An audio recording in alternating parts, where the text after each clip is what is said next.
Alhamdulillah wa salatu wassalamu ala rasulillah. The issue of music in Islam is something that traditionally there hasn't been a lot of debate over because of the vast majority of scholars that have come together to say it's haram. Recently, this debate has really kicked off online, and we see our brother Na'man Ali Khan that he spoke about this issue. Now, before you guys all start getting in a big, hoo-ha about why are you talking about it online and why don't you speak to him on private, I did. Me and our brother Eddie from the Deen Show, when this issue was brought to us, we reached out to Na'man Ali Khan, and in a way to do it with nasiha, privately, we set up a WhatsApp group. As you can see the picture on your screen, this is June 20th, 2023. So that means more than a year and a half ago. And we invited him and he joined the group, and he said he wanted to bring some experts. So he brought two more people in who I don't know personally. One he said was a faqih, and one he said was a hadith scholar, to review the evidences. And all the evidences that I'm going to present to you, I presented to them in the group. The response was not academic. He decided to leave the group and say, you know what, I'm going to stick to my opinion. No response. So I gave him a year, and our brother Eddie from the Deen Show is a witness to this, that look, review the evidences. If you have evidences, show them to us and I'll change my view. But if you don't, then don't go around making videos and posting about why music's halal without understanding the issue from an academic perspective, and bring any experts you like. All of them left the group with no responses. So I waited a year. It's been a year and a half now. So now we're going to address the issue. Our brother Na'man Ali Khan, he said, I needed to understand the prohibition of music. I really wanted to grasp it. And there are several ahadith that talk about this issue. And the problem with me is I recognize the limit of my area of expertise. I am not a specialist in hadith by any stretch of the imagination. I'm a student of hadith for my own benefit, but I don't talk about it public. I don't lecture on it because that's not my area of expertise or my area of research. No, it's very important. You heard what he said. Again, I appreciate the fact that he recognizes his field of expertise, but then he goes on to do exactly what he said he doesn't do, which is talk about hadith, criticize hadith, which are in Bukhari. And again, so why would you do that if that's not your field of expertise? And to say that I spoke to a hadith scholar, but I can't mention his name, and he won't say it publicly, and this is just not valid. This is not the way Islamic academics work. He continues. My area of research is Quran. So my first question was, where is music talked about in Quran? Nowhere. It's not there.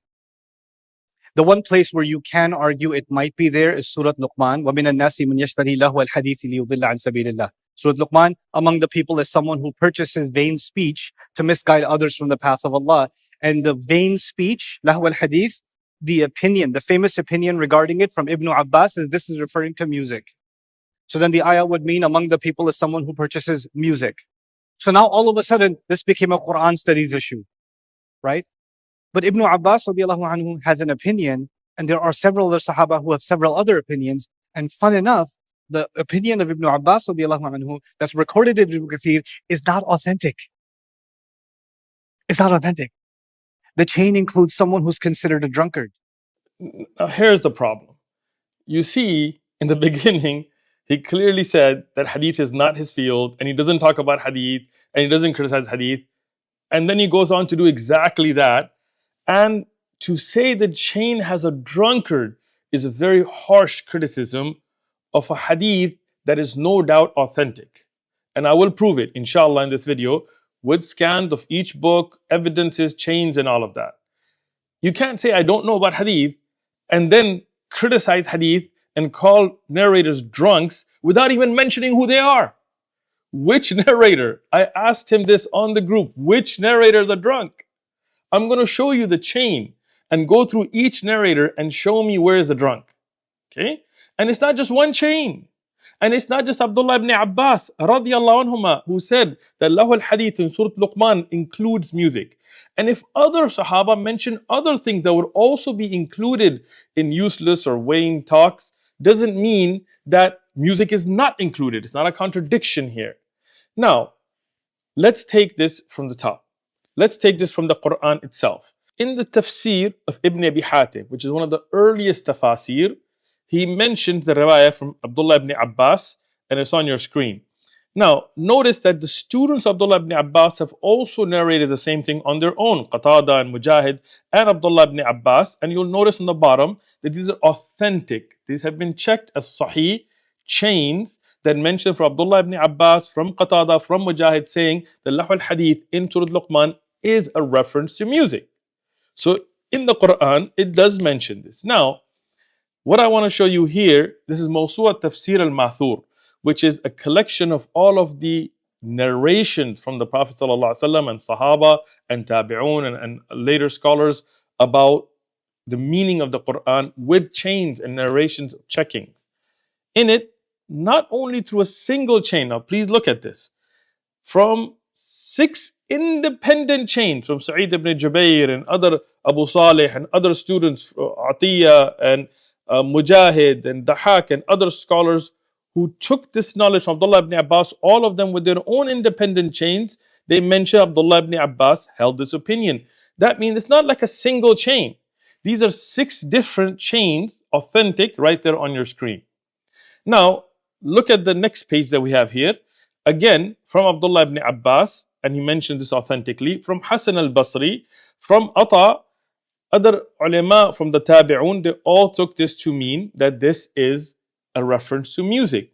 It's not just Abdullah ibn Abbas, who, by the way, was from the greatest scholars of hadith, greatest scholars of tafsir, the one that Rasulullah sallallahu alaihi wasallam said, may Allah give him the understanding of wahi. So when Abdullah ibn Abbas has an opinion in tafsir, authentically established, we definitely take this. But the other sahabi that I'm going to mention here, Abdullah ibn Mas'ud, from the great scholars of Sahaba, from the one that Rasulullah sallallahu alaihi wasallam said, take Quran from him.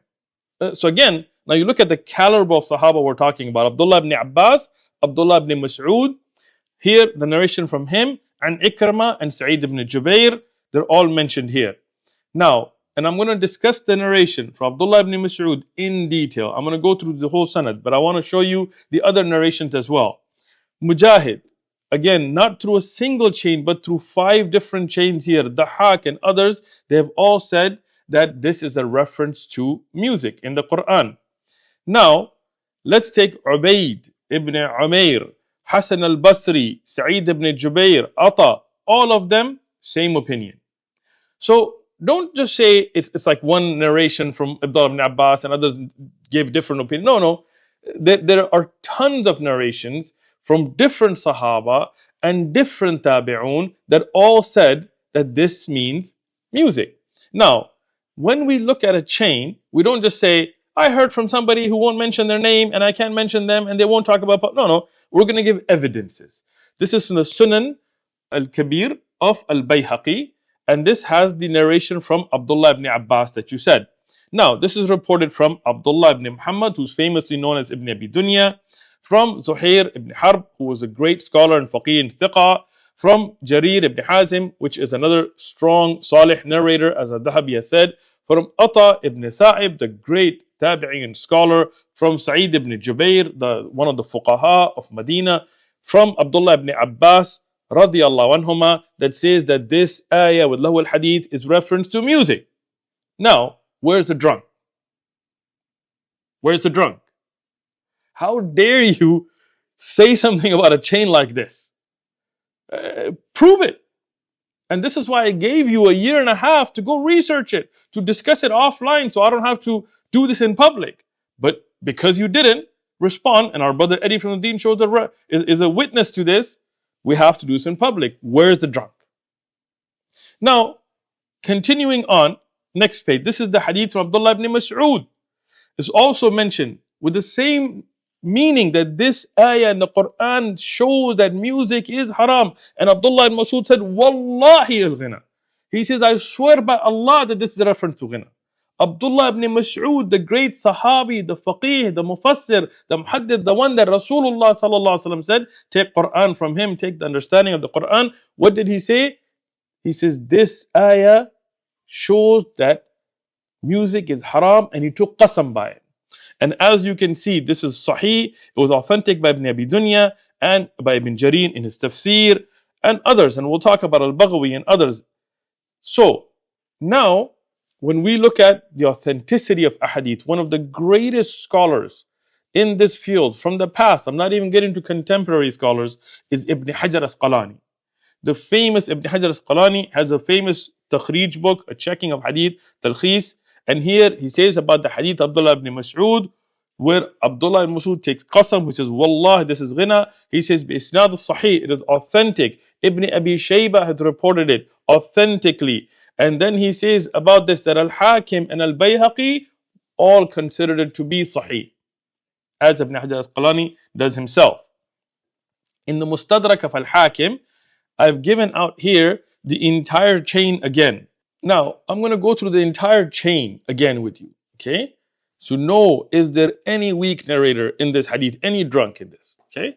Now, this is reported from Abu al-Abbas, Muhammad ibn Yaqub. Who is he? As I've listed out, handwritten my notes from checking each narrator here. He is an imam, a muhaddith, the musnad of his asr, the one that the people would take chain from, al-hafiz, memorizer of hadith, faqih, a shafi'i, scholar, no doubt to his authenticity, right?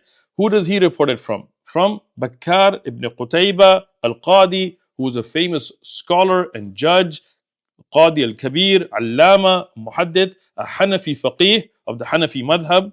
Who does he report it from? Safwan ibn Isa al-Qadi, again, a great scholar, somebody who was a judge. And Abu Hatim said about him that he's salih. Muhammad ibn Sa'ad said that he's thiqa and salih, that he is a strong narrator and a qadi, an Islamic judge.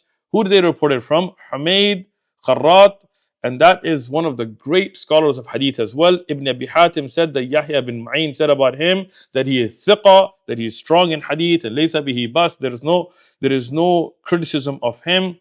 Now, if we continue, he's from Ammar, from Sa'id ibn Jubair, onwards, all reliable scholars of hadith, all the way to the tabi'un, from Abdullah ibn Mas'ud, who said that this ayah, wallahi, is referencing to music, and Al-Hakim also said that it's authentic, and Al-Dhahabi agreed with him. So,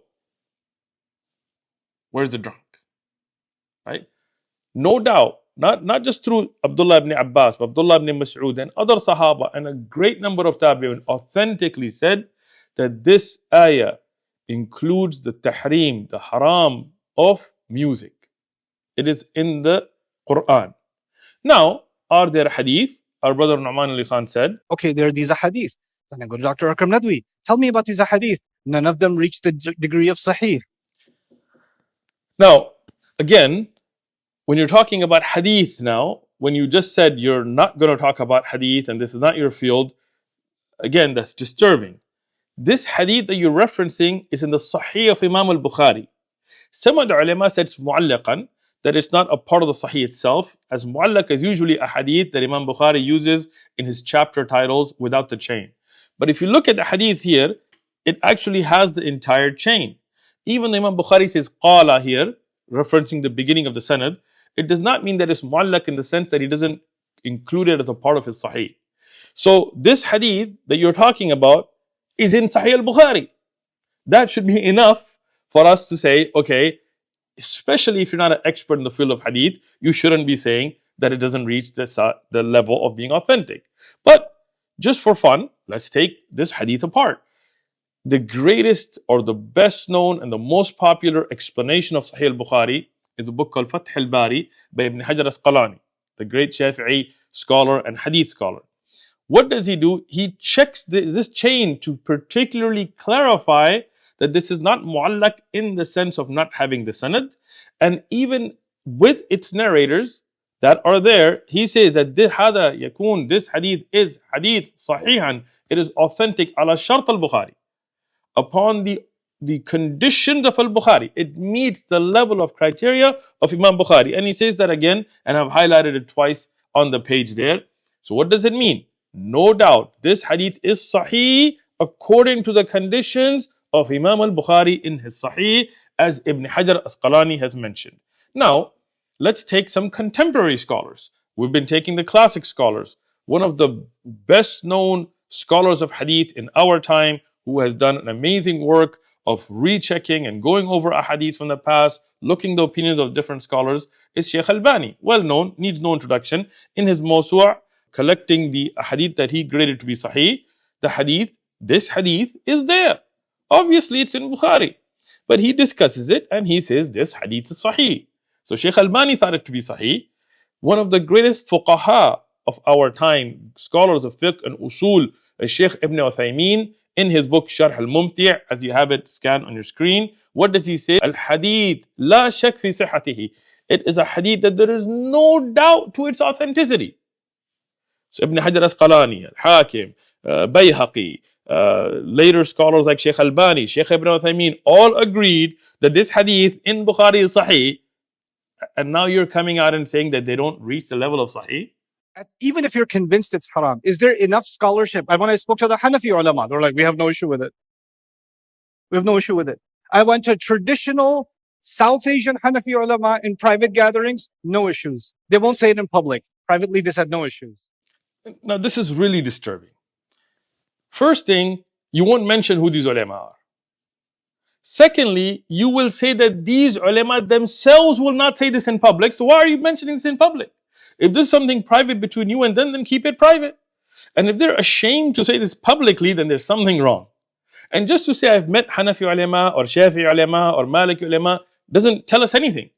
The madhab is not just a particular scholar's opinion.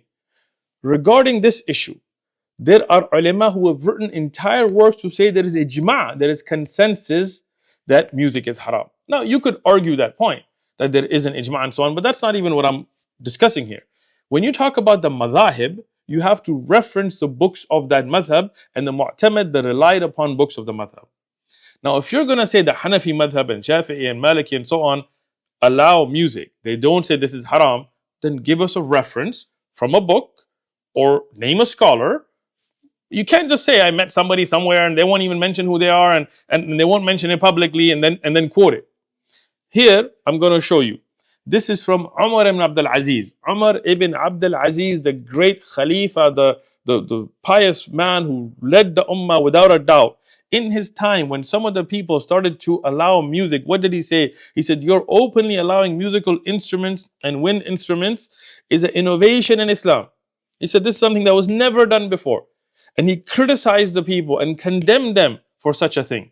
From that early on, the Hanafi scholar Abu Layth as-Samarqandi, in more than one place, he says that the proofs, and I've scanned them, they're on your screen right there, the proofs of prohibition music, listening to singing, dancing, and all of that is from the kitab, from the Quran and the Sunnah, wal ijma' al-ummah. What does the great Hanafi scholars here say? That according to the consensus of the Muslim Ummah, this is haram. The great Maliki scholar Ibn Abdul Barr, in his ilm wa fadlihi, he mentioned that the study of music, entertainment is rejected and discarded according to all of the adherents of all of the divine religions based upon knowledge and faith. Not only of this ummah, al-adyan, all of the different faiths. If you go to the true followers of those faiths, according to Ibn Abdul Barr al-Maliki, he says this is something that has been forbidden.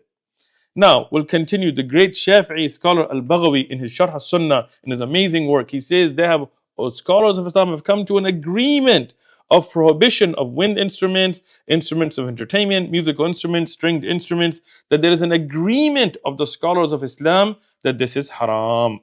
Now, Ibn Hajar al-Haythami, not to be confused with Ibn Hajar Asqalani, Ibn Hajar al-Haythami, the Shafi'i faqih, the one that we go back to know the last verdicts in the Shafi'i madhab, he also says that by the consensus of the ummah, this is haram, as you can see. Now, the greatest scholars of the Hanbali madhab, the famous scholar Ibn Qudama, Muwaffaquddin Ibn Qudama al-Maqdisi al-Hanbali, the one who wrote al-Mughni, in al-Mughni, right there on your screen, he shows that there is an agreement of this ummah that this is haram. I'm not just saying I met a scholar and I met him and he won't mention his name. That I'm giving you scans for each one from all the madahib. This is from Ibn Rajab al-Hanbali. In his explanation of Sahih al-Bukhari, he also says that by the consensus, ijma' of this ummah, listening to musical instruments is haram. by the ijma' of this ummah. Now, when we go to al-Qurtubi, the great scholar of tafsir, he has Jami' al-Ahkam al-Quran, al-Qurtubi. What does he say? He goes, with regards to flutes, stringed instruments, drums, there is no difference of scholarly opinion that it is haram to listen to them. These are scholars that are showing ijma' of this ummah. Now, what about the four madahib from the a'imma themselves? In Ruh al-Ma'ani, al-Ulusi, the great scholar of tafsir, he talks about Abu Hanifa, and he is a Hanafi scholar himself. He said Abu Hanifa forbid listening to musical instruments, all types of trombones, drums, even the striking of sticks to make a musical sound. Abu Hanifa prohibited it. So don't tell me the Hanafis are fine with it. Abu Hanifa wasn't fine with it, and his madhab is not fine with it. Right? Now, Ibn al-Qayyim, in fact, he goes on, he wrote a whole book on this issue. He says the madhab of Abu Hanifa is the strictest in regards to this, and he comments that they are amongst the harshest, and his companions clearly stated that it is haram to listen to all musical instruments such as the flute, the drum, the tapping of a stick. They stated that it is a sin, which implies that the person is a fasiq, is a sinner or open sinner whose testimony should be rejected. And they went further than that, and they said that listening to music is fisq, is sinful, and enjoying it is kufr. This is a Hanafi madhab. I'm not saying that I take this opinion, but just to let you know that this is how strict the Hanafi madhab was on this issue that you're making light of today. Imam Shafi'i, in his own Al which his students collected, what does he say? He says music's haram. Imam Shafi'i. If you look at the Maliki opinion, as Ibn Abdul Barr has mentioned already, and the Hanbali opinion, which has been mentioned, as Ibn Jawzi, he mentioned that Imam Ahmad considered all music to be haram, except whatever there is an exception for, and we'll discuss that inshallah. But here, to summarize, I want to bring to you the work of Shaykh al-Islam Taqiyuddin Ibn Taymiyyah, Abu al-Abbas, one of the great scholars, well known as Shaykh al-Islam, in his Majmu' al-Fatawa. What does he say? He says the madahib al-arba, all four of the madahib, they agree that music is haram. All four of the madahib. Right? So, from the contemporary scholars like Shaykh Abdulaziz ibn Baz, Shaykh Ibn Uthaymeen, Shaykh Salih al-Fawzan, Shaykh Albani, so on, they will also find these clear verdicts that music's haram. Some people might say, well, there is a scholar that took another opinion. Ibn Hazm took another opinion, or this scholar took another opinion. And that may be. Just because a scholar held an opinion doesn't mean that it's okay for you to follow it. There is a beautiful statement from one of the great four Imam Ahmad ibn Hanbal. He said, if you took from the concession of every scholar or from the mistake of every scholar, you would gather together every source of evil. And I have this statement on your screen. What does that mean? We don't just say, oh, a particular scholar said it's okay, so it must be okay. No, we look at the evidences. The Quran clearly, as the Sahaba have explained, show music is haram. Sahih ahadith in the Sahih of Imam al-Bukhari that have been checked by Ibn Hajar and others clearly show music is haram. Many of the Sahaba have clear statements, as Ibn al-Qayyim has mentioned, that music, it grows hypocrisy in the heart. Having known all this, you can't just say, well, there is ikhtilaf on the issue. There is such a great scholarly consensus on this that you could even make an argument for ijma'. Now, I'm going to mention a couple of things where people make a kind of shubha, a doubt, to try to get away from this. They say, well, there is a hadith where Rasulullah sallallahu alaihi wasallam was sitting and little girls were playing the daf and he allowed it, so that means music's halal. No. We always have an am, a general rule, and a khas, a particular exception. For example, dhuhr is prayed 4. But if you're traveling, you pray at 2. But that's an exception to the rule for traveling, not for all times. You can't be sitting at home praying 2, saying, well, there's a hadith Rasulullah prayed 2. Well, you have to look at the situation. This hadith, as reported in al-Bukhari, from Aisha radiyallahu anha, mentioned that Rasulullah sallallahu alaihi wasallam came and he sat down, and there were little girls that were playing the daf, talking about one of the battles of Islam. The Prophet sallallahu alaihi wasallam turned his head. Abu Bakr radiyallahu anhu, he got upset. What did he say? He said the instruments of shaitan in the presence of Rasulullah sallallahu alaihi wasallam. Notice the first thing, the Sahaba understood musical instruments are instruments of shaitan. The Prophet sallallahu alaihi wasallam, he turned to him, he said, let them be, it's the day of Eid. He didn't say, no, they're not the instruments of shaitan. He didn't say they're halal. He just said for this day, for these girls, let them play. So what does that mean? That the general rule is that these are instruments of shaitan that are haram. The exception to that rule is for the day of Eid, or as another hadith will mention about weddings and things, for girls to play the daf, only the daf, not guitars and all that, would be permissible. That's an exception. That is their hadith, and we accept that, as Imam Ahmad ibn Hanbal said as well. And this is supported by the hadith that Ibn Majah and At-Tirmidhi have mentioned from a reliable chain, where he says the difference between halal and haram, meaning talking about the weddings, is the one that is with the daf and sound, meaning that if you play the daf with the sound to announce the wedding, this is halal for that situation, not for all situations. So understanding this, when we look at from the earliest scholars, from the Sahaba and Tabi'un onwards, musical instruments in general are haram, no doubt to that. Now, are there exceptions to the rule? Yes. At times like Eid or weddings, if little girls sit and play the daf for a little enjoyment, there is nothing wrong with that. But you can't translate that to mean that you're going to go throw on Metallica and throw on NWA and throw on these things and just listen to them and call it halal. No. You don't play with the religion.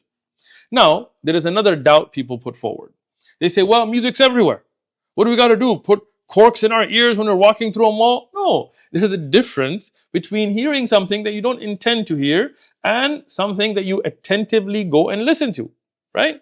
Meaning that if you're going to go for a job interview and you're sitting in the lobby and there's music playing, you didn't go for that intention. And if you have no power to turn it off, then you are not held responsible for that which is out of your control. That's just something in the passing. And it being everywhere doesn't make it halal. Gossiping is everywhere. Lying is everywhere. Women dressed inappropriately is everywhere. Any mall you go to go buy clothes, or any shopping center you go to buy milk, you're going to have women that are not dressed appropriately and men that are not dressed appropriately. Does that mean that it's halal? No. You don't make that excuse. You do your best. If you go somewhere and there's a poster of a woman or a man not dressed appropriately, and you happen to see it because you walk in the store, that's not a sin on you. You look away. But that's different from you going and searching up a website and watching videos or something. Don't equate the two. The same with music. You go to a mall and there's music playing in the background. You go shop, do what you got to do, get out. That's not your sin. But if you go to Spotify or whatever, Apple Music or YouTube Music, and you start listening to songs, that's different. Now, the next shubha that I will deal with. A lot of people do listen to music. That is true. And that doesn't make you kafir. Like, we're not saying that this is an issue of kufr. But don't call it halal. If you have a personal weakness, sometimes maybe you're feeling down and you throw some blues on or, whatever. That's between you and Allah. People sin, they make mistakes. Make tawbah to Allah. Hopefully between salawat and the good deeds that you do will erase these bad deeds. But don't halalify it. Don't try to change the deen of Allah. Don't try to take away from the Quran. Don't weaken Hadith and al-Bukhari. This is important. We all have sins and mistakes. But to justify haram and call it halal, that's a line you shouldn't cross.